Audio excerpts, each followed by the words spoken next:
Hello students, ninth class. जय श्री कृष्णा। कैसे हैं आप सब? उम्मीद है आप सभी स्वस्थ होंगे। और बच्चों, थोड़ा नाइन्थ क्लास में अब रुझान पढ़ाई की ओर से वापस हटता जा रहा है। इतना अच्छा काम चल रहा था बच्चों का, इतना बढ़िया आपके अटेंडेंस, बहुत ज़्यादा तो मैं नहीं कहूँगा, लेकिन फिर भी approx more than 25 students were present in our Zoom class, but nowadays there is 7 to 8, 10 to 12, केवल 7 बच्चों ने टेस्ट दिया, 6 बच्चों ने टेस्ट दिया, 7 नहीं, और उन 7 में से भी केवल 3 बच्चों ने वो टेस्ट सबमिट कराया, और दूसरे दिन भी केवल 10 या 12 बच्चे थे। तो थोड़ा सा अच्छा नहीं लगता बच्चों। आपके लिए हम इतनी सारी मेहनत करते हैं, सारा कुछ करते हैं, एंड आफ्टर इट आप जो है उससे आप पीछे हटते चले जाएं तो थोड़ा सा अपने आप को संभालिए। आफ्टर ऑल चलिए, थोड़ा सा अब लेट हो रहे हैं।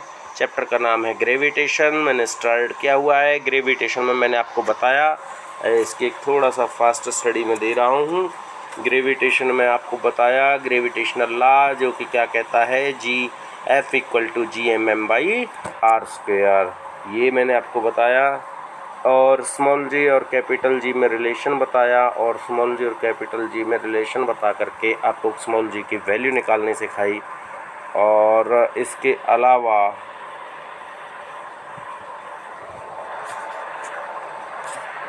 आपको जो है ये रूल ये तो मैं बता चुका हूँ। जॉन्स केपलर के जो है 3 रूल बताए, ठीक है। और इसके अलावा यहाँ पे हम चले हुए थे, अगर कोई ऑब्जेक्ट जो है, इसका एक न्यूमेरिकल मैंने आपको बताया। न्यूमेरिकल F = Gmm/r² के हिसाब से फार्मूला रख करके आपको इसकी जो वैल्यू है वो आंसर इसमें आ जाएगा।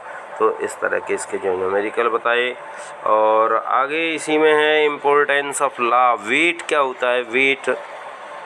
वेट क्या होता है? वेट होता है the force of attraction by which earth attract any object. किसी भी ऑब्जेक्ट पर अर्थ के द्वारा लगने वाला अट्रैक्शन फोर्स, वो क्या कहलाता है? वेट। देखिए, मास और वेट में थोड़ा सा अंतर है। मास जो होगा वो स्केलर क्वांटिटी होगा, ये शायद आपने पढ़ ली हो। स्केलर क्वांटिटी, 2 तरह की क्वांटिटियाँ होती हैं, और एक वेक्टर क्वांटिटी। स्केलर और वेक्टर। स्केलर जो होती हैं, SCA है ये, क्यों समझें। स्केलर क्वांटिटी जो होती है उसमें केवल मैग्नीट्यूड की ज़रूरत होती है, कोई डायरेक्शन की ज़रूरत नहीं होती, जबकि वेक्टर क्वांटिटी प्रॉपर डायरेक्शन की ज़रूरत होती है, तो वो वेक्टर क्वांटिटी होती है, ठीक है। तो जो वेट है उसमें ग्रेविटेशनल कांस्टेंट, ग्रेविटेशनल जो एक्सेलरेशन है हमारा, ये डाउनवर्ड फॉल होता है। तो m/g ये आपका वेट है, और ये W = F/m/g ये वेट होता है, ठीक है। और ये क्या है? एक वेक्टर क्वांटिटी है। देखिए, एक्सेलरेशन आपकी वेक्टर क्वांटिटी है, ठीक है बच्चों। एक्सेलरेशन आपकी वेक्टर क्वांटिटी है, जिसका जो यूनिट है वो क्या होता है? मास पर सेकंड, मीटर पर सेकंड स्क्वायर, ठीक है। एक्सेलरेशन आपकी वेक्टर क्वांटिटी है। वेलोसिटी आपकी वेक्टर क्वांटिटी है, वेक्टर क्वांटिटी के गया। अब ये भी बताया वेट आपकी वेक्टर क्वांटिटी है, ठीक है। तो ये वेक्टर क्वांटिटी के एग्जाम्पल हो गए, ठीक है। आगे प्रेशर, ये जो इम्पोर्टेंस ऑफ यूनिवर्सल लॉ, इसकी लाभ क्या क्या हैं भैया? ये जो फोर्स है यही bind on us on the earth, हमको ज़मीन पे रोक के रखता है। अगर ये नहीं होता तो हम ज़मीन पे नहीं रुक पाते।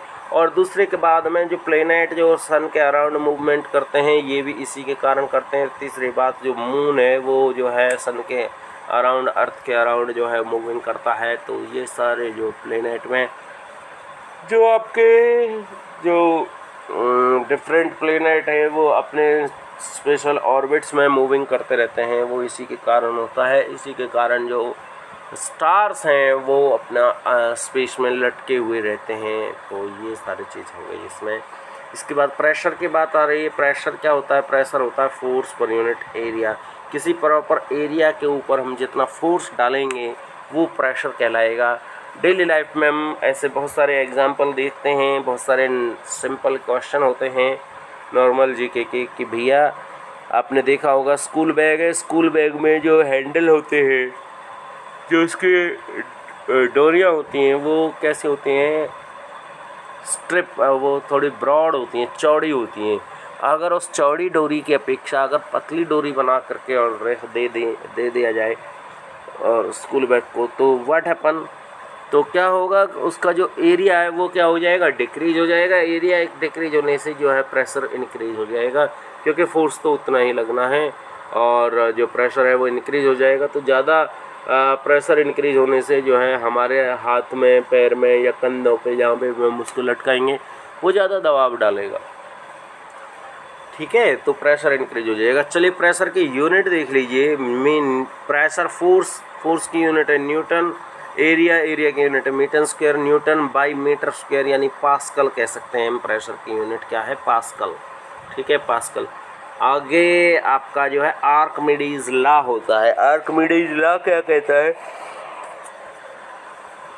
आर्किमिडीज लॉ क्या कह रहा है बच्चों, आर्किमिडीज लॉ हमारा कह रहा है कि by this law when any object immersed partially और होली इन ए लिक्विड, किसी भी लिक्विड में हम पार्शियली आधा सा डुबोएं किसी लिक्विड में, किसी भी सॉलिड को, मटेरियल को, या फिर पूरा डुबोएं, तो उसके वेट में जो है लेस वेट, अपने वेट में थोड़ी कमी महसूस हो जाती है। The loss of weight is equal to the weight of liquid removed by the object. वो ऑब्जेक्ट जितना जो लिक्विड है, लिक्विड को जितना डिस्प्लेस कर रहा है, जितने लिक्विड को उसने डिस्प्लेस किया उतना जो वेट है वो लॉस हो जाएगा इसका। तो उम्मीद है मेरी बात आपके समझ में आ गई होगी। और इसके बाद एक छोटा सा पॉइंट और है, ये है रिलेटिव डेंसिटी। रिलेटिव डेंसिटी क्या होता है, रेशो डेंसिटी। डेंसिटी मीन्स, पहले तो डेंसिटी को ही समझिए। डेंसिटी होता है mass, yes, mass divide by volume, ये डेंसिटी है। ठीक है ना। तो डेंसिटी जो है मास डिवाइड बाय वॉल्यूम, और डेंसिटी की यूनिट इसको हिंदी में घनत्व कहते हैं। डेंसिटी की यूनिट, मास की यूनिट किलोग्राम होगी और वॉल्यूम की यूनिट मीटर की क्यूब हो गई, किलोग्राम पर मीटर क्यूब, ये डेंसिटी की यूनिट हो गई। तो रिलेटिव डेंसिटी होता है, डेंसिटी ये एक रेशो है दोनों डेंसिटियों का, किस किस का, जो ऑब्जेक्ट है उसकी डेंसिटी का और वाटर की डेंसिटी का। ठीक है, density of substance divide by density of water, तो ये रिलेटिव डेंसिटी कहलाता है। रिलेटिव डेंसिटी, ठीक है, अगर वाटर, किसी की डेंसिटी, किसी ऑब्जेक्ट की डेंसिटी वाटर से कम है, then it will float in the water. Float मतलब स्विम, तैरेगा। स्विम और फ्लोट थोड़ा दोनों ही वर्ड तैरने के हैं, लेकिन स्विमिंग होता है तैरना, यानी लिविंग ऑब्जेक्ट है वो स्विमिंग करेगा, आई कैन स्विम। ठीक, और फ्लोट होता है, फ्लोट भी तैरना होता है, लेकिन कोई नॉन लिविंग ऑब्जेक्ट है वो जब वाटर में फ्लोट तैरता है तो उसको कहते हैं फ्लोट, उसको स्विम नहीं कहेंगे। ठीक है, उसको स्विम नहीं कहेंगे। नॉन लिविंग ऑब्जेक्ट है, कोई प्लांट का, कोई मतलब पेड़ का वो है, लकड़ी वगैरह, प्लास्टिक का कोई मटेरियल हो सकता है, तो ये फ्लोट होंगे, स्विम नहीं होंगे। चलिए चलते चलते यहाँ पे ये इसकी एसआई यूनिट मैंने आपको बता दिया, न्यूटन मीटर स्क्वायर। ये एक छोटा सा क्वेश्चन है, न्यूमेरिकल है, बड़ा आसानी से। एक ब्लॉक है और ब्लॉक में क्या है, 20/10/40। ठीक है, इधर पड़ा हुआ है 40/20/10, ऐसे पड़ा हुआ है ऐसे। ठीक है, और उसका जो वेट है वो है 5 किलोग्राम। तो अब प्रेशर अलग अलग कंडीशन पे कैलकुलेट करना है। प्रेशर आपको कैलकुलेट करना है by the wooden bottle at the top of the bottom. Dimension उसके दे रखे हैं। तो मास हो गया ये रहा, और वॉल्यूम हो गया, ये डायमेंशन हो गई। ठीक है, और फोर्स जो होता है वो m/g होता है। तो g की वैल्यू ये रही, ये फोर्स हो गया, और ये एरिया हो गया, और फोर्स पर यूनिट एरिया को हम डिवाइड कर देंगे तो ये क्या आ जाएगा, इसका प्रेशर आ जाएगा। ठीक है जी, तो प्रेशर एक साइड से इतना आ गया और दूसरी साइड से इतना आ गया। इस तरह से दो जो है दो आपके प्रेशर आ गए। ठीक है, ऐसे ही रिलेटिव डेंसिटी पे जो है थोड़े से क्वेश्चन होते हैं। तो वो जो क्वेश्चन है आपके वो यही है। ठीक है, सिल्वर की रिलेटिव डेंसिटी ये है जबकि वाटर की डेंसिटी ये है, तो सिल्वर की unit density of silver in SI unit में क्या होगी?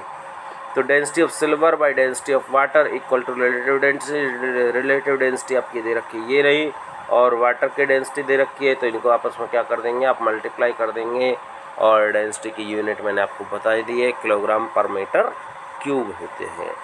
तो बच्चों ये आपका जो चैप्टर है ये भी आपका फिनिश हो गया है। फोर्स एंड प्रेशर नाम का आपका चैप्टर था, बड़ा आसान सा चैप्टर था। सो ये आपका फिनिश हो गया है और इसकी आपको तैयारी करनी है, करिएगा। चलिए जी, थोड़ा पढ़ाई में अपना रुझान बनाए रखिए, अच्छी बात रहेगी। बाकी तो आप खुद समझदार हैं, हाँ किसी का कुछ भी नहीं बिगड़ेगा अगर आप जो है कमज़ोर रह जाएंगे पढ़ने में तो। चलिए बच्चों, जय Shri Krishna, thanks a lot.